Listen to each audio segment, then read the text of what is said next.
luz do teu grande amor. De longe ouvimos o amor que chama, paixão profunda, bondade e graça se derramando. É tão profundo, tão imenso e cobre-nos, é furioso, poderoso e abraça-nos. Só Ele pode devolver a vida aos corações. Pai que seu Filho nos deu,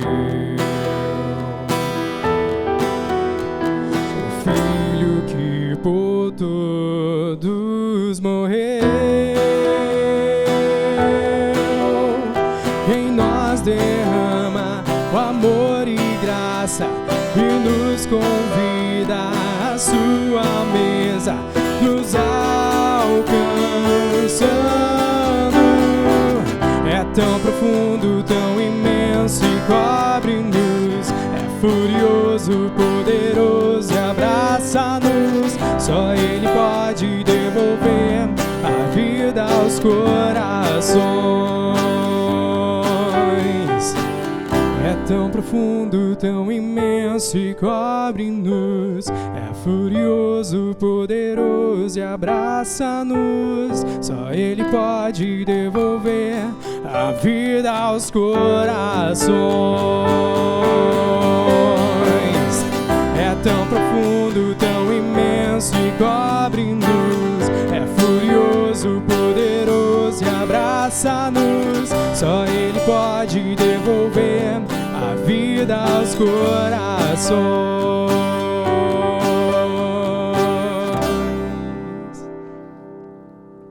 Aleluia. A graça e a paz do Senhor Jesus a todos nós, amém? Mais uma vez é maravilhoso poder estar aqui cantando ao nome do Senhor e cantando que Ele é tão imenso, Ele é tão profundo que Ele nos cobre por completo. Não tem um espacinho da nossa vida que não esteja totalmente aprofundado e mergulhado nesse Senhor maravilhoso. Como é bom essa sensação de saber que Ele está aqui nos abraçando, de que Ele está aí na sua casa, ou seja, onde quer que você esteja vendo esse vídeo, participando do culto com a gente, mas que Ele está aí também. Eu acredito que a palavra de Deus, ela se moderniza, tal qual a nossa realidade, porque ela fala que onde houverem um ou mais reunidos, dois ou mais reunidos em seu nome, ali Ele está. E nós aqui estamos, e ao momento onde você estiver vendo esse vídeo, Ele também vai estar. Porque ali carrega a mensagem, ali carrega o louvor, ali carrega a nossa adoração ao Senhor. E o convite a você estar participando com a gente. Esse sendo um culto mais do que especial, mais uma vez a gente tem a oportunidade e a bênção de poder estar celebrando a ceia do Senhor com o Senhor, de poder trazer a nossa memória, aquilo que nos traz esperança. Esse é o significado da ceia do Senhor, aquilo que nos faz continuar frente a qualquer problema, qualquer tribulação, qualquer situação, o quanto a gente pode contar com Ele, o quanto a gente pode se entregar a Ele, sentir o carinho e o cuidado dEle conosco. Deus é maravilhoso, meu irmão e minha irmã.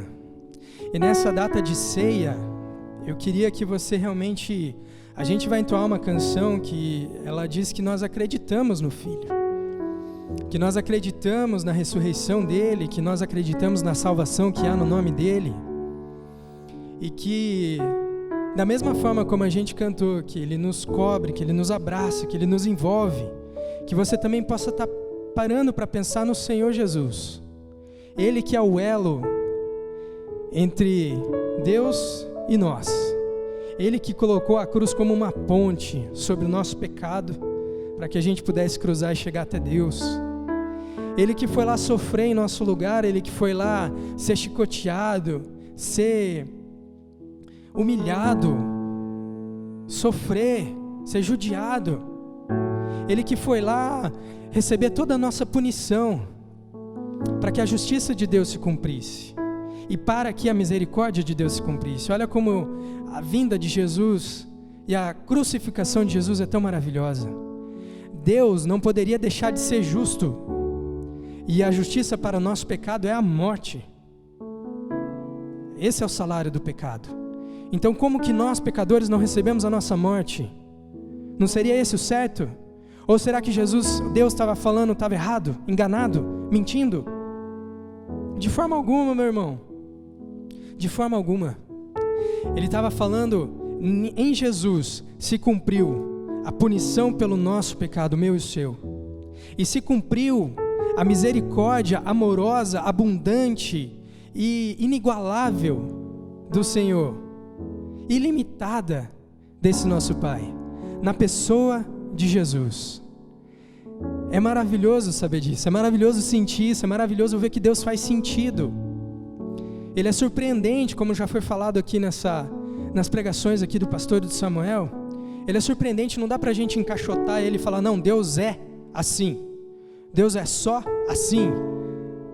Mas a gente pode ter uma confiança no amor dele, uma confiança na justiça dele que não falha e na misericórdia dele que não falha. Por isso eu vou convidar a todos nós, a gente está cantando, entoando uma canção de amor ao Filho dele, de que a gente vive hoje com ele uma vida plena e que vai viver a eternidade com ele. Como isso é maravilhoso, meu irmão. Eu convido você a refletir sobre essa canção.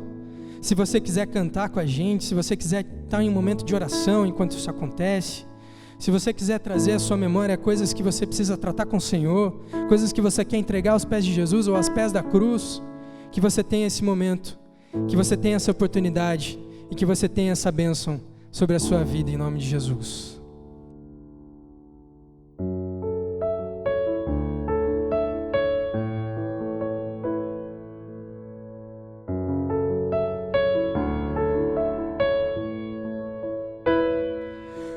Acredito no Filho,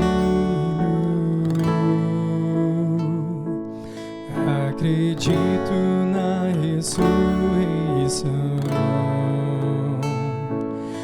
em seu nome a salvação,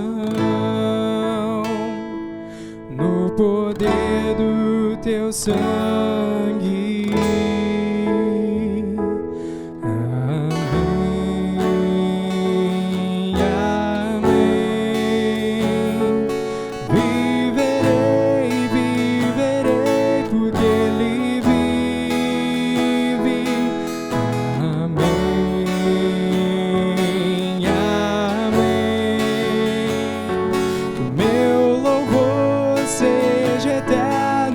Senhor, porque Ele vive.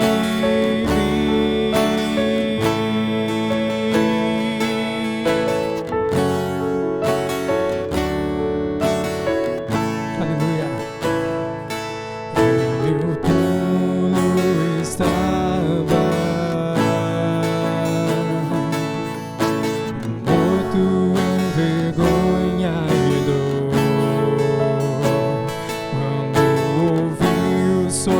Sua voz, pelo meu nome Ele me chamou. Amém, amém. Viverei, viverei, porque Ele vive. Amém, amém.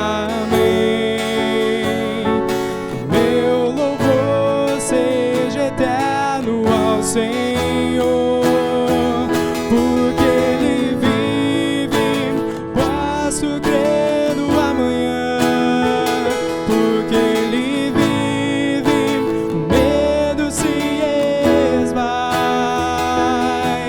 Jesus, eu sei que estou seguro em tuas mãos.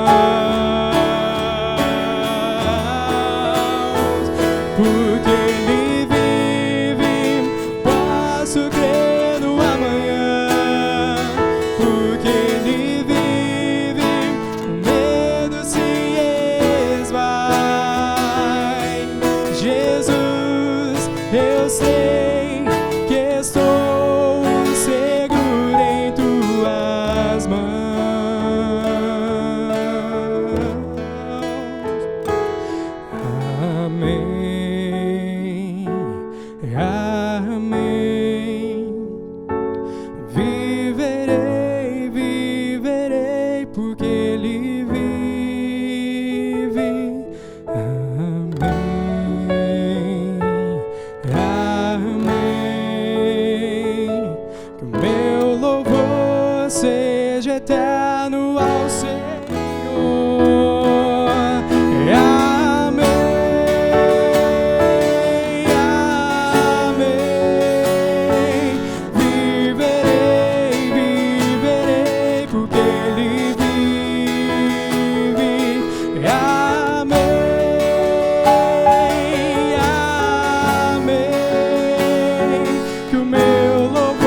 desculpar, mas às vezes eu me empolgo. O Samuel fica doido comigo que eu saio tudo do ensaio, faço umas coisas doidas.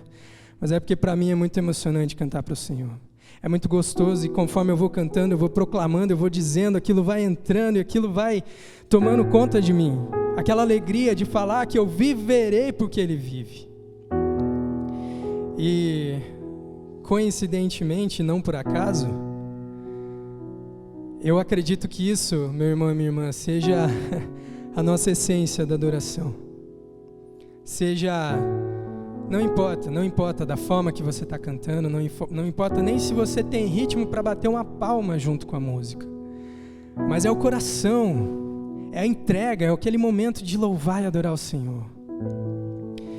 E essa última canção que nós vamos cantar, ela fala exatamente isso, que quando a música esmorece, o resto desaparece, eu simplesmente a Ti eu me achego. Não importa se a canção parou, não importa se a música esmoreceu, se ela baixou, se ela perdeu força, mas o louvor no nosso coração, esse não para, esse é contínuo, esse é para sempre. Aleluia, glórias ao nome do Senhor. Vamos cantar o nome dEle.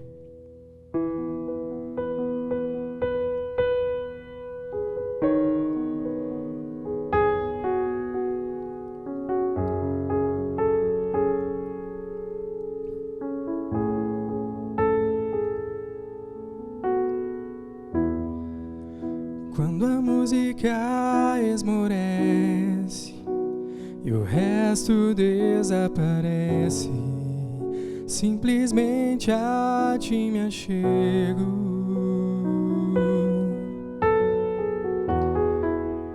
Ansiando oferecer algo de valor para abençoar Teu coração. Mais que uma canção eu te darei, pois apenas uma canção não é o que queres de mim. Mais profundo busca, Senhor, do que os olhos podem ver. Queres meu coração.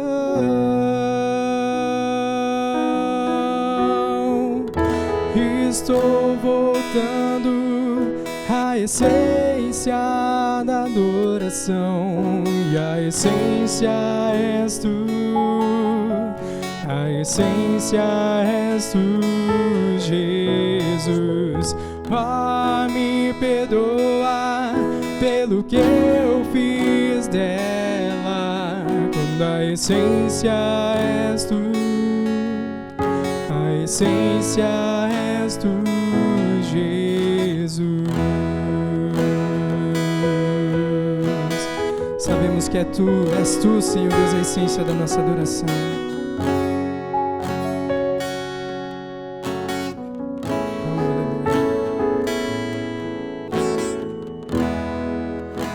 De imensurável valor, ninguém pode expressar o quanto és digno.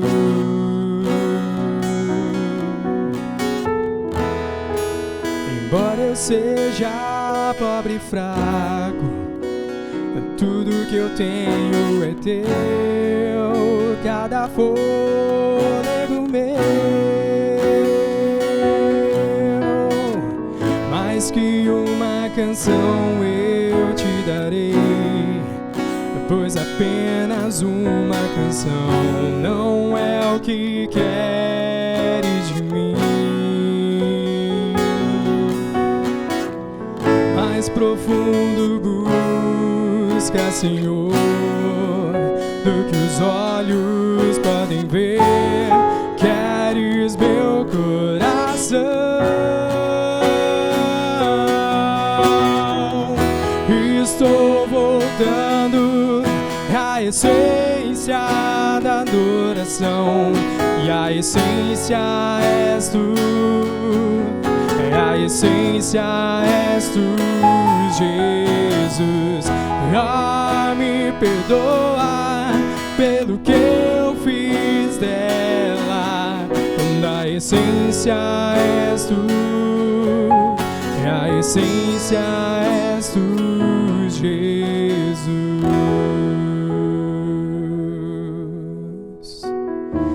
Aleluia, Senhor, és tu a nossa essência, Pai. É o Senhor que nos motiva, que nos inspira a te louvar e a te adorar. E a ti nós entregamos esse momento de louvor e adoração ao Senhor, numa oração cantada, Senhor. Que o Senhor tome conta do nosso ser e nos prepare agora a ouvir a tua palavra. Em nome de Jesus, aleluia. Vamos ficar agora com a palavra do Senhor.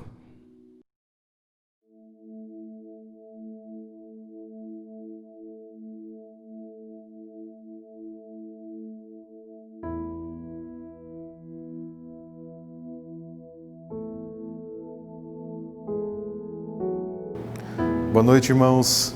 Graça e paz. Que bom poder encontrar você hoje à noite na sua casa, com a sua família. Estamos aqui de novo na casa da nossa comunidade, aguardando ainda o momento em que a gente pode voltar para cá de forma segura.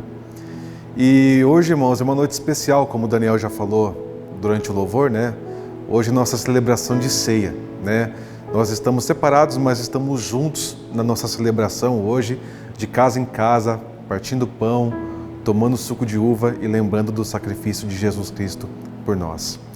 Irmãos, antes de começar, eu gostaria de agradecer a você que durante todas essas semanas em que nós estamos com a igreja fechada, você que se repartiu conosco, se doou conosco nas suas ofertas, nos seus dízimos, muito obrigado, porque nós não temos uma estrutura muito grande, Nós não temos muitos departamentos que a gente precisa sustentar, mas a nossa pouca estrutura, ela tem custos fixos e graças à sua generosidade, nós estamos convictos que estamos fazendo a coisa certa de estarmos fechados e estamos agora descansados, sabendo que com o ato da sua partilha conosco, nós também podemos honrar e cumprir as nossas obrigações fixas. Então, muito obrigado.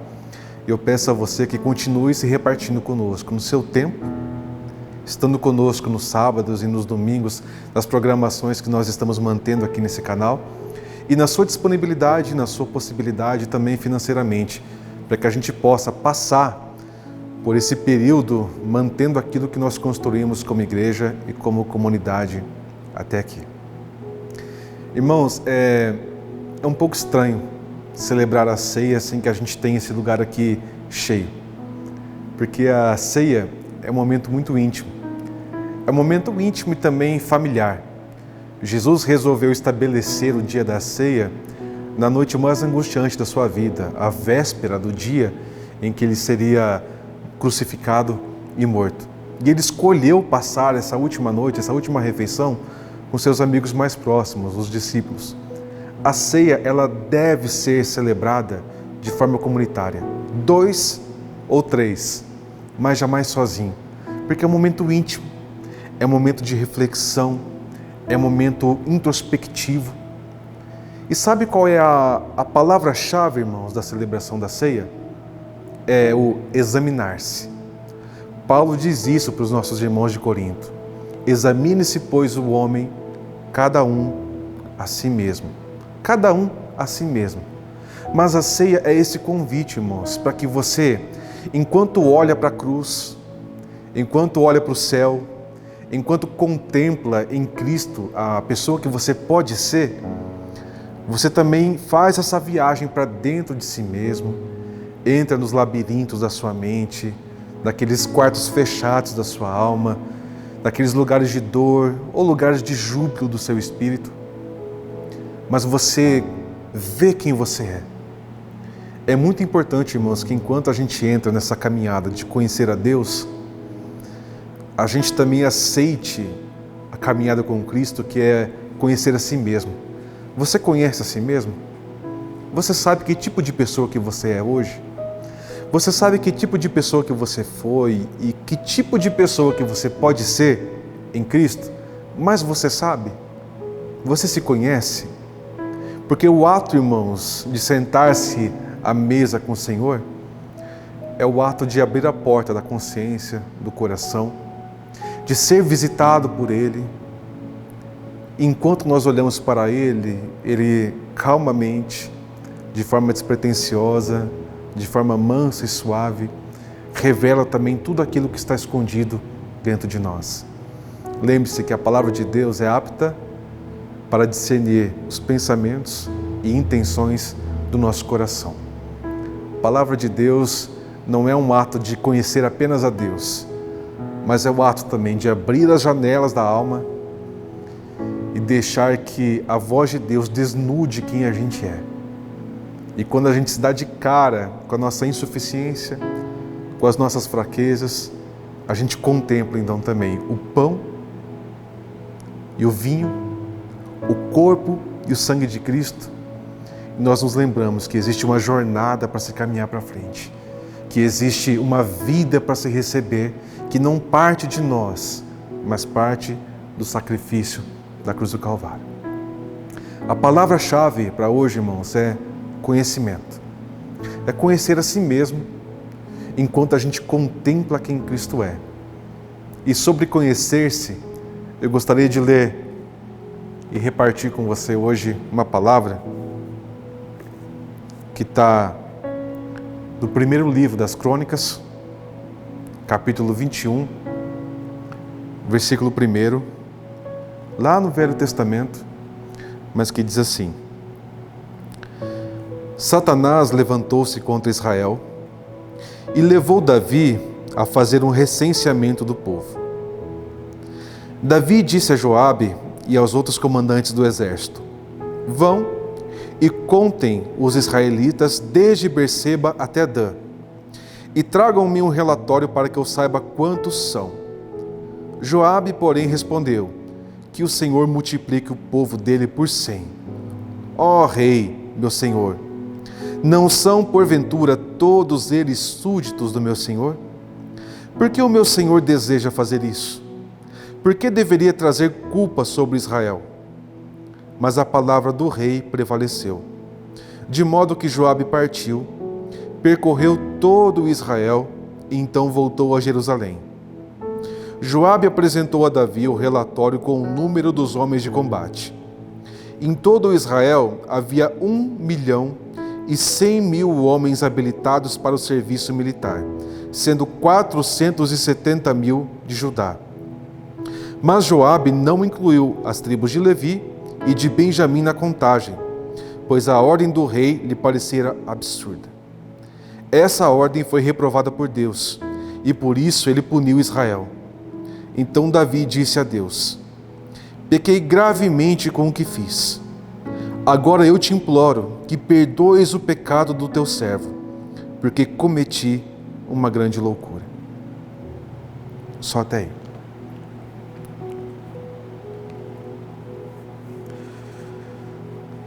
A vida de Davi, irmãos, é uma das biografias mais extensas de toda a Bíblia. Pouquíssimos personagens tiveram a sua vida tão detalhadamente escrita e biografada como Davi.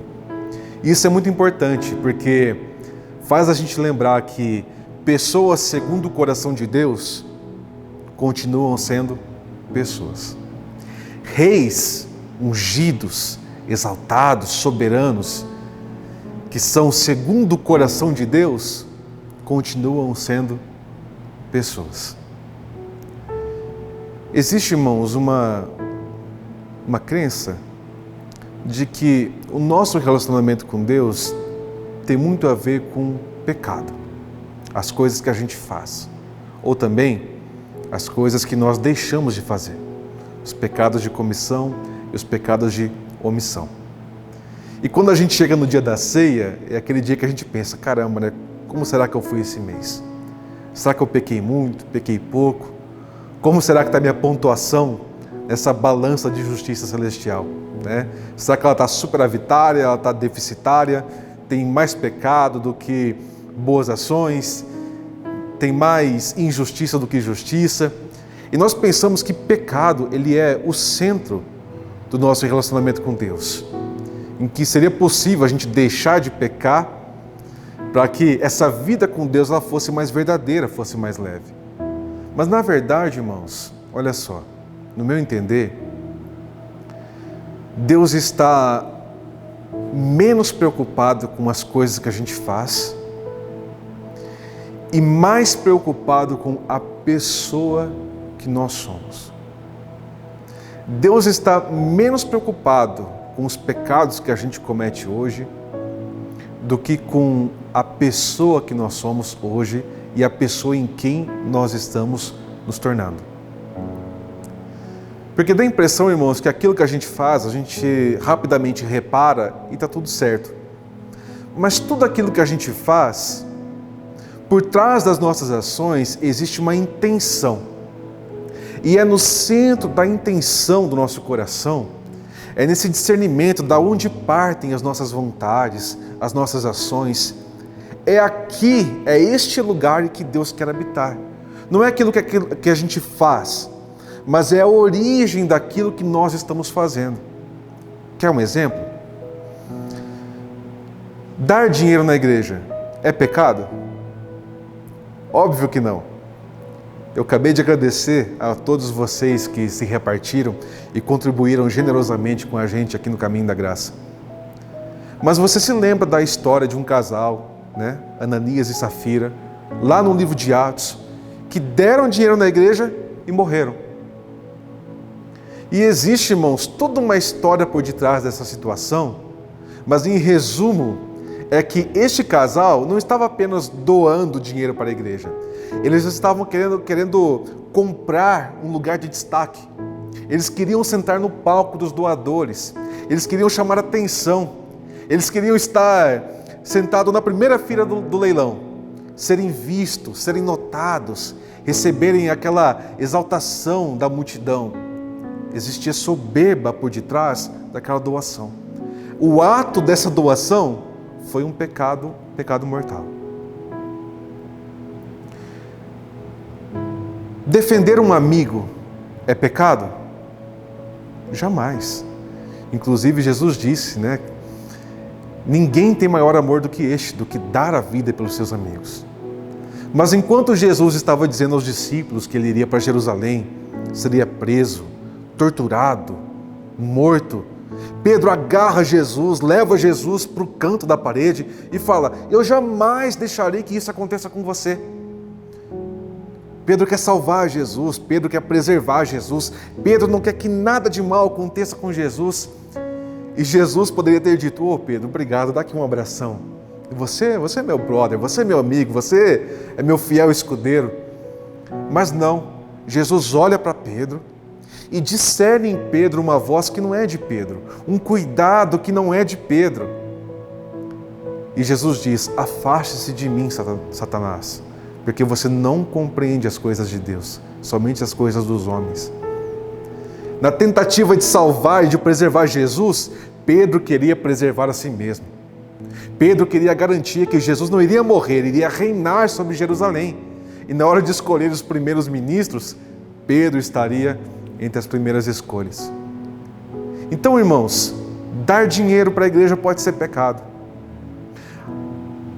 Tentar salvar a vida de um amigo pode ser pecado, porque não tem a ver com as coisas que a gente faz, mas sim a pessoa que a gente é quando a gente faz essas coisas.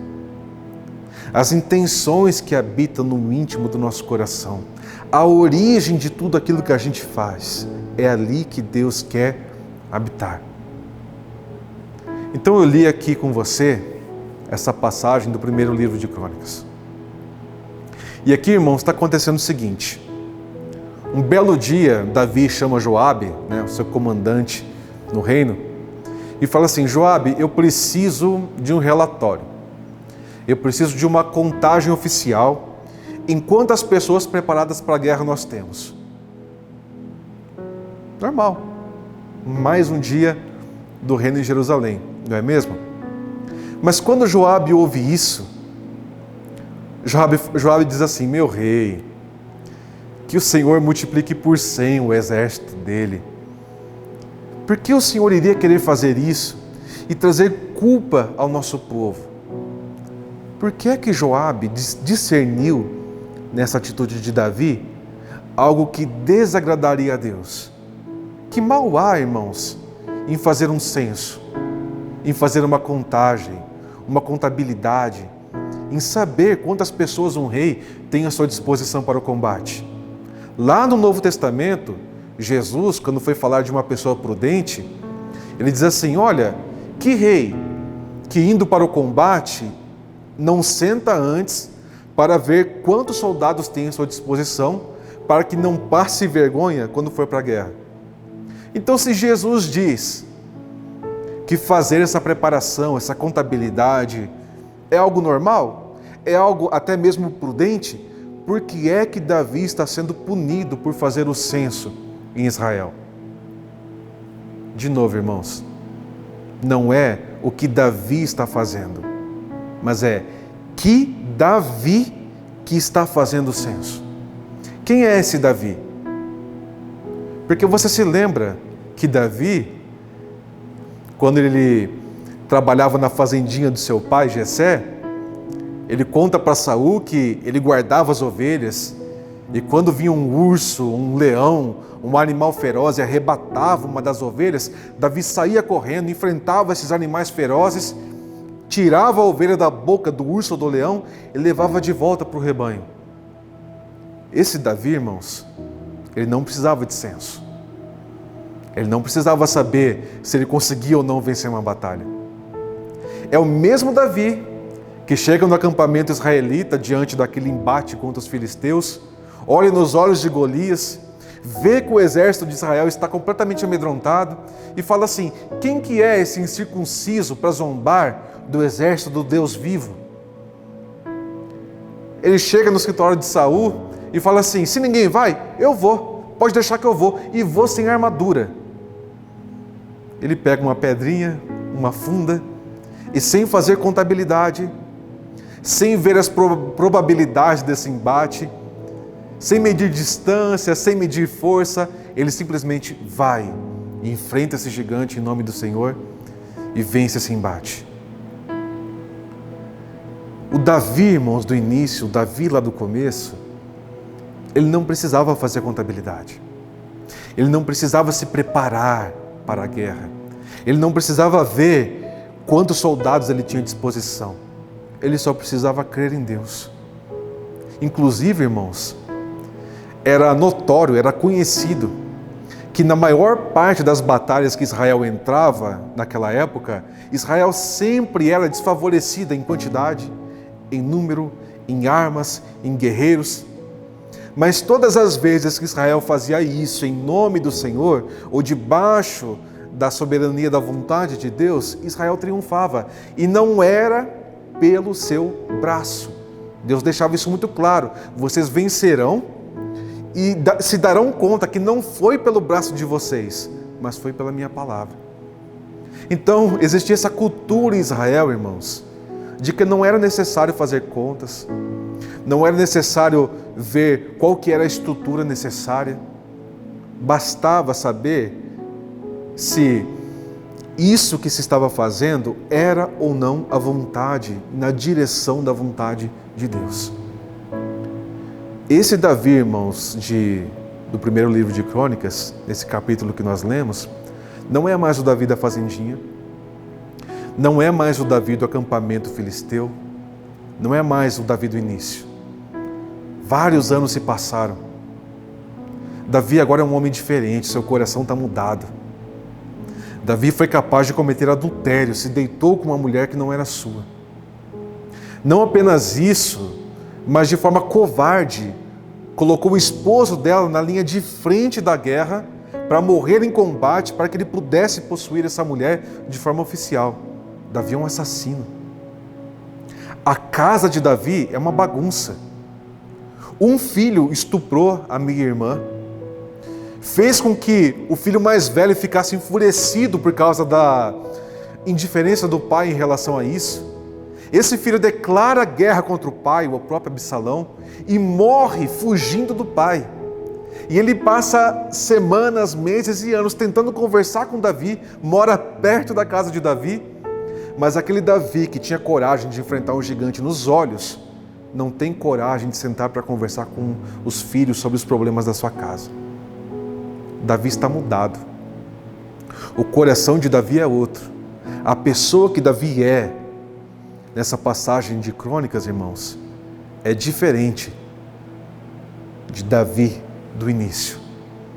Então Davi agora chama Joabe e fala assim: Joabe, eu quero saber quantos guerreiros a gente tem em Israel para a gente ir para a guerra. Joabe ouve isso e discerne isso como um pensamento estranho. Algo que não deveria proceder da boca de Davi. Algo que não faria sentido para um rei segundo o coração de Deus. Porque na verdade, irmãos, o que Davi está dizendo aqui para Joabe, nas entrelinhas da palavra, é: Joabe, eu quero saber o seguinte: se eu não puder contar mais com Deus, quantos guerreiros a gente tem para ir para a guerra? Se a mão de Deus não estiver mais a nosso favor, nós somos capazes de vencer uma guerra por nós mesmos? Se Deus nos der as costas, porque eu sei quem eu sou agora.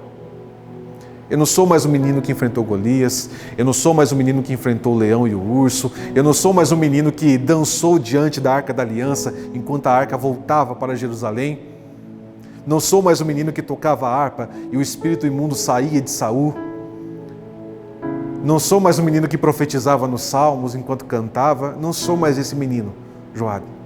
Eu sou uma outra pessoa. Eu quero saber de você. Se eu não puder mais contar com o favor de Deus, com a graça de Deus, quantos guerreiros nós temos para ir para a guerra? E é por isso, irmãos, que isso soa tão estranho para Joabe. Porque pecado não é fazer o censo. Pecado é com qual intenção alguém estaria fazendo isso. Pecado não é simplesmente aquilo que se faz. Que pessoa que está fazendo isso? Qual foi a origem? Qual foi a intenção desse movimento? O que levou essa pessoa a fazer isso? Isso é o pecado original. Se você continuar lendo essa passagem, você vai descobrir que houve uma punição severa de Deus. E Davi depois clama arrependido, porque ele percebe o erro que ele havia cometido.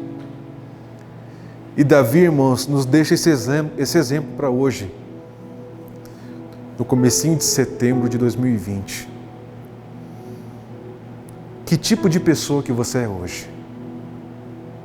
Que tipo de indivíduo esse ano te tornou? Que tipo de indivíduo é você hoje, depois que tantos meses se passaram? A vida deixou você mais duro ou deixou você mais aberto? Esses meses estão fazendo de você uma pessoa com mais esperança no caráter de Deus ou mais reticente em relação à soberania de Deus pela minha e pela sua vida? Que espécie de pessoa que você está se tornando? Que tipo de pai você está se tornando? Que tipo de mãe? Que espécie de esposo, de esposa você está se tornando? Você como filho, como você olha para os seus pais hoje? Você como patrão, você como empregado, você como amigo? Para onde a vida está te levando? Quais são as intenções que estão gerindo as suas ações? Essa gênese daquilo que você faz hoje, ela é boa ou ela é má? Porque é aí, irmãos, que Deus quer habitar. É na fonte daquilo que sai para fora de nós. É no início de tudo, como o Daniel cantou aqui agora há pouco, a essência da adoração. Quando a música esmorece, o resto desaparece, simplesmente a Ti me achego. Hoje, irmãos, é dia de ceia. Pelo menos uma vez por mês, você como cristão protestante no Brasil, é convidado a olhar para dentro de você, enquanto você olha para Cristo. E você não é convidado a olhar para dentro de você, para pensar assim: nossa, quantos pecados eu cometi, quantos palavrões eu falei, que sites eu visitei durante esse mês. Será que eu fraudei alguém nos meus negócios? Será que eu menti para alguém? Será que eu deixei de prestar ajuda, deixei de prestar socorro? Você não é convidado, irmãos, apenas a olhar isso. Você é convidado para ir mais fundo. a abrir portas que quem sabe você ainda não abriu, a dizer para Deus coisas que quem sabe você ainda não disse, mas você é chamado para ir mais fundo, onde Deus vai perguntar para você: que espécie de pessoa você é hoje? Que tipo de indivíduo você está se tornando? Esqueça as coisas que você fez, que você está fazendo ou deixou de fazer. Mas qual foi a motivação que te guiou até aqui? Você faz o que faz porque você quer ser visto? Você faz o que faz porque você quer ser notado? Ou você quer ser admirado? Você é bom porque você quer ser bom ou porque você quer receber essa bondade de volta? Você ajuda porque você gosta de se entregar ou porque você gosta de ter essa visibilidade das pessoas? Você perdoa porque você quer se livrar desse fardo ou porque você quer que a outra pessoa te deva na contraparte? Quais são as intenções que movem o seu coração? Você se relaciona com Deus porque você o ama ou porque você tem medo do inferno? Você ama Deus de verdade ou você tem um respeito velado por essa figura do dono, do Criador, do dominador do universo? Você conheceu a Cristo de verdade ou você está satisfeito com as cadeiras da igreja nos cultos de sábado e domingo? Que filho de Deus é você hoje? E provavelmente, irmãos, quando você fizer essa descida até os porões da sua alma, você vai encontrar ali coisas nada agradáveis, intenções nada bonitas. C.S. Lewis disse isso, que ele encontrou dentro de si mesmo um manicômio de emoções, um harém de luxúrias, pensamentos terríveis que não poderiam ser ditos em voz alta. Mas o convite, irmãos, é que você faça isso de forma genuína. Examine-se, pois, o homem a si mesmo e não pare por aí. Não se perca no seu exame, não fraqueje, não desanime ao perceber que você não é suficiente, não pare por aí. Examine-se o homem a si mesmo e coma do pão. Beba do cálice. Admita que não existe vida brotando dentro de você. Admita que nem tudo aquilo que você faz é bom, que nem tudo aquilo que você faz é com uma intenção boa, com uma origem verdadeira. Admita isso diante de Deus. Coma do pão, beba do cálice. Encontre em Deus essa genuidade, essa vida verdadeira que não pode partir de dentro de mim ou de dentro de você. O caminho, irmãos, para conhecer a Deus passa direto pelas principais vias da sua história. Seja ela boa, seja ela ruim, seja ela uma história de felicidade ou uma história de dor. Mas o caminho para conhecer a Deus passa pela sua história. Porque ninguém, irmãos, consegue conhecer a Deus sem que Deus não faça com que essa pessoa conheça a si mesma. Lembra quando Pedro falou para Jesus: Tu és o Cristo, o Filho do Deus vivo? E imediatamente Jesus diz: E eu digo que você é Pedro, você é rocha. Na afirmação de Pedro, existe uma contraparte, existe uma afirmação de Cristo. No vislumbre do Salvador em Cristo, na confissão de Pedro, existe também o direcionamento de Jesus, que diz a Pedro também quem ele é. Portanto, irmãos, não deixe essa ceia passar sem que você faça esse exercício. E não faça isso para decidir se você participa ou não participa da ceia. Não é sobre isso. Não é sobre mérito. Não é sobre o que nós estamos fazendo. É sobre o que Jesus fez na cruz por nós. Jesus garantiu na cruz que não importa qual a história que uma pessoa tenha trilhado até aquele momento, ela pode olhar nos olhos dele e ouvir: ainda hoje estarás comigo no paraíso. Não deixe de participar, irmãos. Não é sobre merecimento, não é sobre mérito. A ceia não é uma recompensa. A ceia é uma ajuda, é um lembrete de que existe a pessoa que nós somos hoje, mas também existe a pessoa que nós podemos ser em Cristo Jesus. E às vezes, irmãos, as coisas mais importantes da nossa vida são tão pequenas e tão singelas quanto um pedacinho de pão e um gole de suco de uva. Um simbolismo frágil, simples, acessível. Porque tão acessível é o perdão de Deus e a vida nova que Ele nos oferece, quanto um pedaço de pão e um gole do cálice do sangue do Cordeiro. Então, se você preparou aí na sua casa esse pedacinho de pão, o seu vinho, o seu suco de uva, eu quero convidar você agora para que a gente possa fazer uma oração, não pelos símbolos, mas pelo nosso discernimento, para que as barreiras que nos impedem de nos conhecermos, elas sejam desfeitas, para que essa ceia, irmãos, quem sabe, fora da igreja, fora do local de culto, talvez seja a ceia mais verdadeira que você já tenha participado e tomado. Pai, obrigado por essa oportunidade.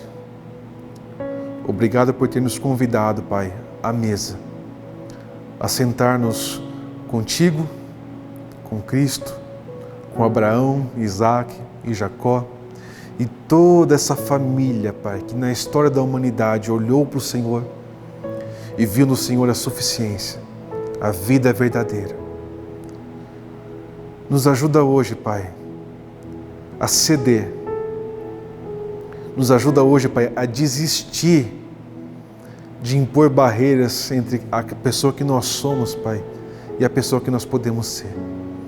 Nos ajuda, Pai, a visualizar quem nós somos. Nos ajuda, Pai, a conhecer nossas intenções. Nos ajuda, Pai, a conhecer o bem que nós queremos fazer e o mal que nós acabamos fazendo, como Paulo disse. Mas nos ajuda, Pai, porque nós não temos essa coragem, esse discernimento, essa paciência que o Senhor tem, Pai.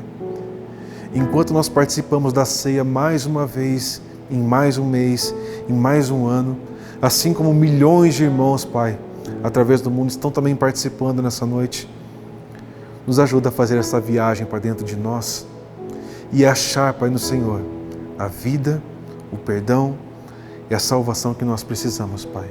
Hoje e durante todos os dias, Pai, e que nós pudermos olhar para o Senhor e encontrar no Senhor aquilo que nós tanto precisamos, Pai.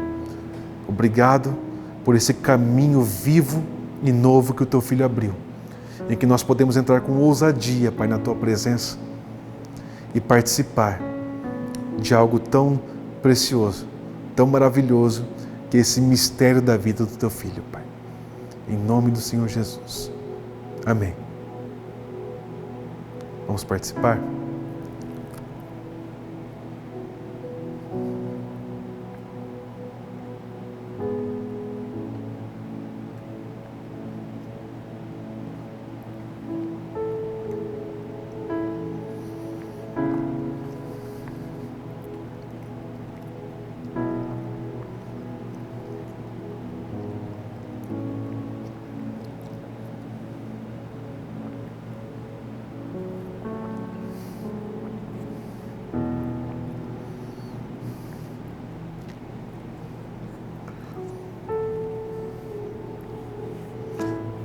Amém. Que pena que nós não podemos estar juntos para dividir esse momento. Mas aquilo que nos une, irmãos, mais do que nosso roteiro de domingo, mais do que a nossa liturgia, mais que o costume dos nossos encontros, essa repetição da ceia.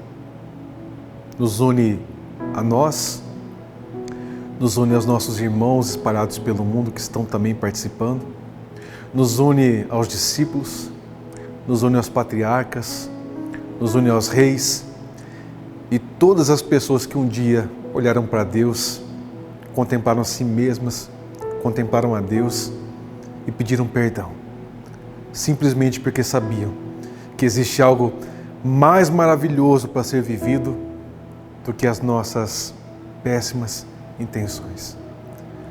Então eu espero, irmãos, que com essa palavra de Crônicas, eu digo para mim mesmo, espero que a gente carregue isso com a gente no peito, que a gente aprenda a discernir se aquilo que nós estamos fazendo procede de uma intenção pura ou de uma intenção contaminada.